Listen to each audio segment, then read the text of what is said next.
కొన్ని days back home made paneer video post చేశాను కదా, ఆ పన్నీర్తోనే పన్నీర్ బటర్ మసాలా చేశాను. చాలా సింపుల్గా ఎలా చేసుకోవాలో చూద్దామా మరి.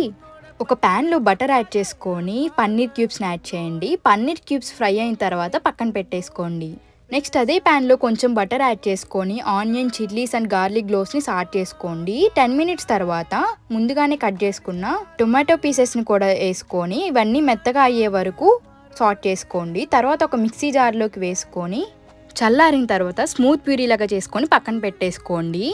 అదే ప్యాన్లో ఇంకొంచెం బటర్ యాడ్ చేసుకొని జీలకర్ర మరియు జీడిపప్పు వేసుకొని జీడిపప్పు ఫ్రై అయిన తర్వాత ముందుగానే ప్యూరీ చేసుకున్నాం కదా, అది యాడ్ చేసుకొని ఒక 10 మినిట్స్ వరకు సాట్ చేయండి. కొంచెం ఉప్పు, కారం, గరం మసాలా అన్నీ వేసుకొని సాట్ చేసిన తర్వాత క్రీమ్ కోసం నేను మేగన్ విస్కర్తో బీట్ చేసి అది యాడ్ చేశాను. సీక్రెట్ ఇంగ్రీడియంట్ వచ్చేసరికి కసూరి మేతి, అది కూడా యాడ్ చేసుకొని సర్వ్ చేసుకోవటమే. సబ్స్క్రైబ్ చేసుకోండి.